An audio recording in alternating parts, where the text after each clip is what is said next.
Hello. मैं हिंदी साहित्य का इतिहास पढ़ाने जा रही हूँ। आज का वीडियो है। आज हम पढ़ाएंगे आपको महाराज टोडामल। तो 2-4 दिन एक हफ्ते हमने क्लास नहीं लिए लगभग। तो आज का वीडियो बनाने जा रही हूँ। देखिए ये पीडीएफ। ये महाराज टोडामल ये कुछ दिन शेर शाह के यहाँ ऊंचे पद पर थे। पीछे अकबर के समय में भूमि कर विभाग के मंत्री हुए। इनका जन्म संवत 1550 में और मृत्यु संवत 1646 में हुई। ये कुछ दिनों तक बंगाल के सूबेदार भी थे। ये जाति के खत्री थे। महाराज टोडामल की जाति के क्या थे? खत्री थे। इन्होंने शाही दफ्तरों में हिंदी के स्थान पर फारसी प्रचार किया, जिसमें हिंदुओं का झुकाव फारसी की शिक्षा की ओर हुआ। ये प्रायः नीति संबंधित पद कहते थे। इनकी कोई पुस्तक तो नहीं मिलती। फुटकल कविता इधर उधर मिलते हैं। एक कविता नीचे दिया जाता है। कह रहे हैं इनकी कोई कविता नहीं मिलता, बस फुटकल मिलते हैं। तो देखिए फुटकल कविता ये है। जार को विचार कहाँ, गणिका को लाज कहाँ, गदहा को पान कहाँ, अंधेरे को आरसी, निर्गुणी को गुण कहाँ।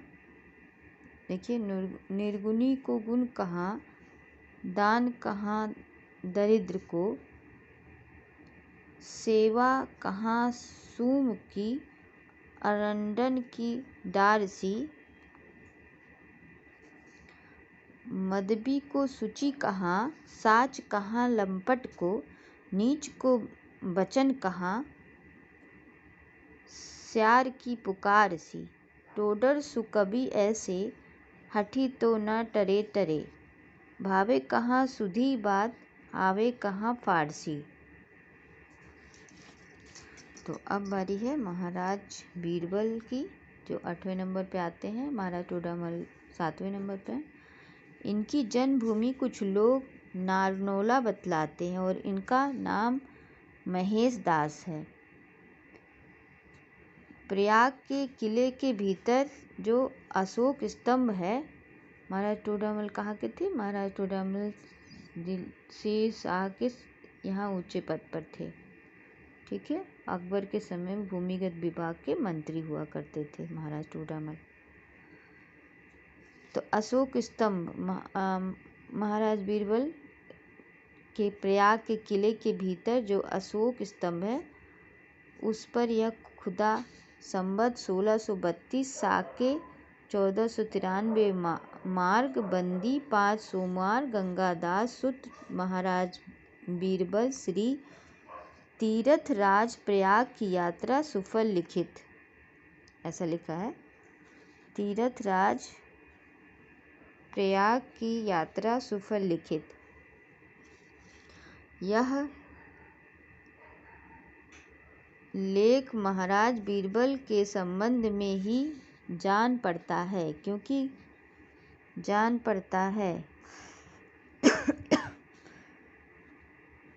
क्योंकि गंगादास और महेश दास नाम मिलते जुलते जैसे कि पिता पुत्र के हुआ करते हैं। बीरबल जो उल्लेख भूषण ने किया, उनसे इनके निवास स्थान का पता चलता है। द्विज कन्नौज कुल कश्यपी, रत्नाकर सुतधीर, बसत त्रिविक्रमपुर सदा, तरनी तनुज तीर। द्विज कन्नौज कुल कश्यपी, रत्ना सुत धीर, बसत त्रिविक्रमपुर सदा, तरनी तनुज तीर।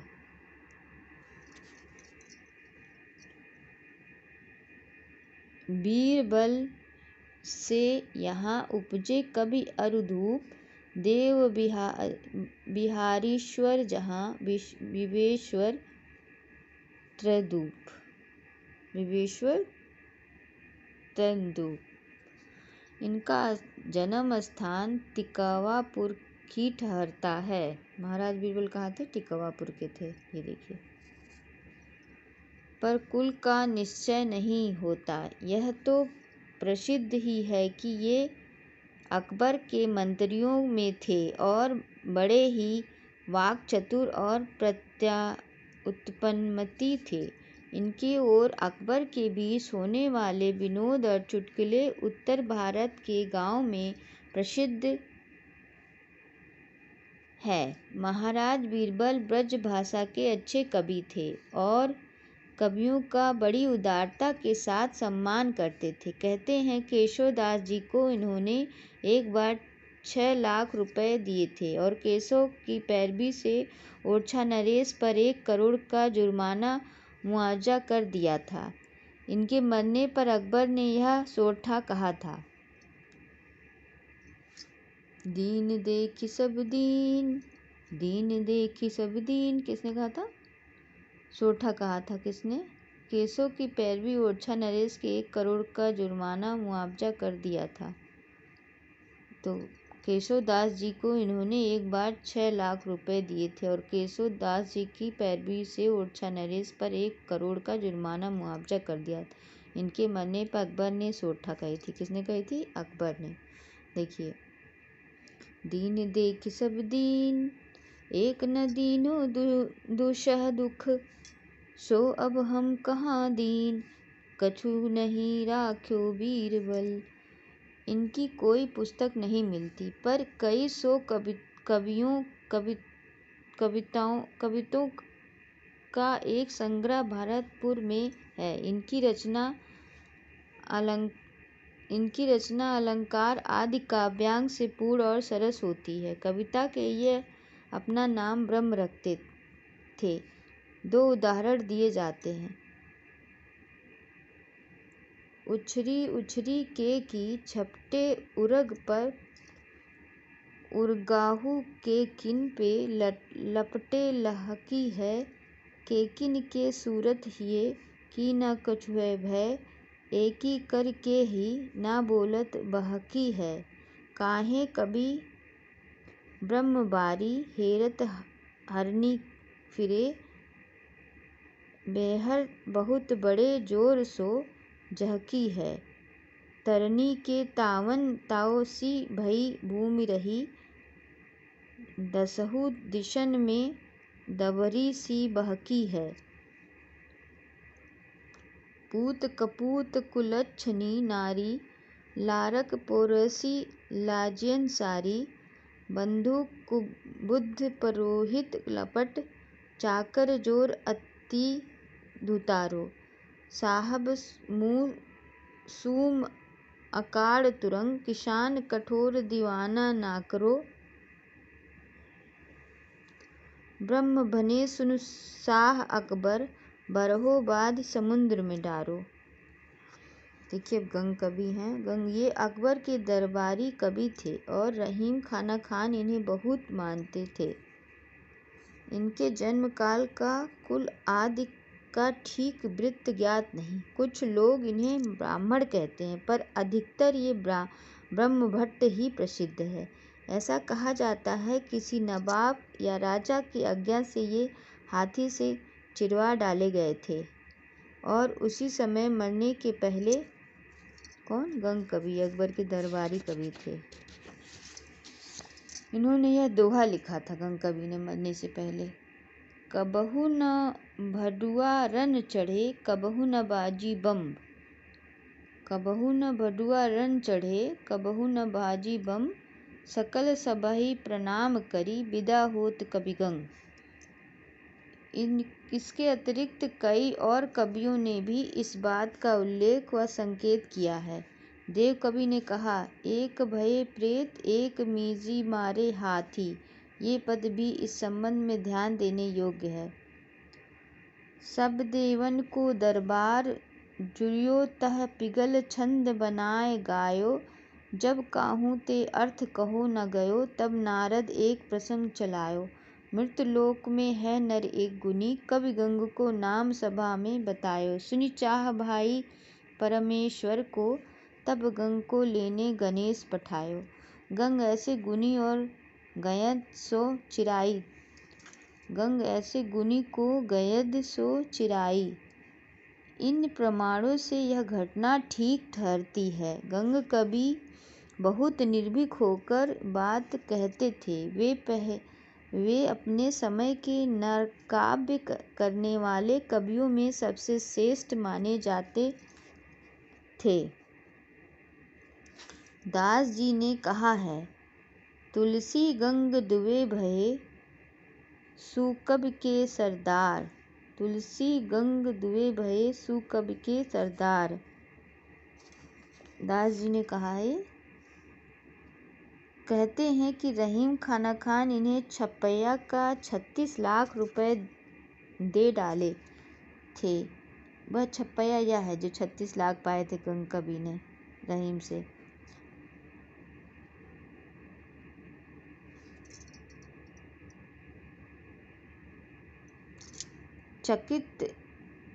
चकित भंवरी राहि गयो, गम नहीं करत कमलवर। आहि फन मानि नाही लेत, तेज नहीं बहत पवन बन। हंस मान सर ताज्यो चक्की ना मिले अति। बहु सुंदरी पद्मनि पुरुष न चाहे ना करे रति। खलभलित शेष कबि गंग भन, अमित तेज रविरथ खस्यो। खानान खान बैरेम सुवन, जबहि क्रोध करि तंग कस्यो। सारांश यह है कि गंग अपने समय के प्रधान कवि माने जाते थे। इनकी कोई पुस्तक अभी तक नहीं मिली। पुराने संग्रह ग्रंथों में इनके बहुत सी कविता मिलते हैं। सरल हृदय के अतिरिक्त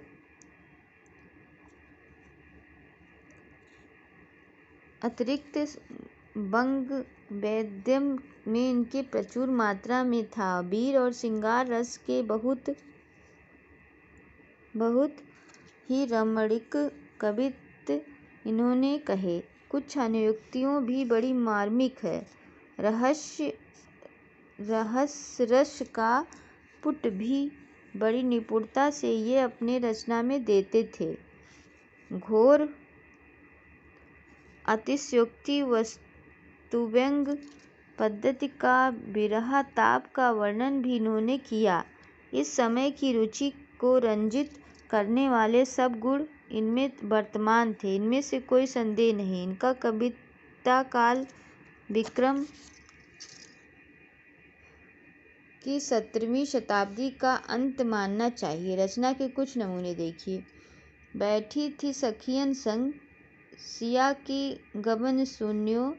सुख के समूह में वियोग अगी भर की। गंग कहे त्रिविध सुगंध के पावन भयो। लागत ही ताके तन भई बिथा जर की।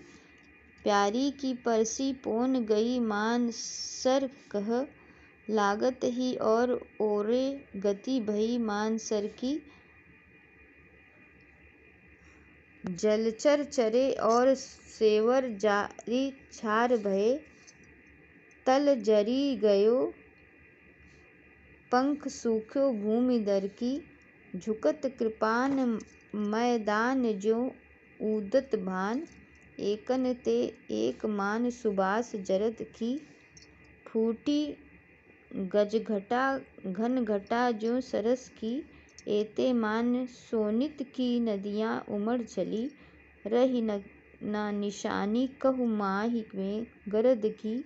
गोरी गयो गिरिपति गणपति कहो गोरी। गोरी पति गही पूछ लपकी बरत थी। देखत के वृक्षन में दीरध सुभायमान।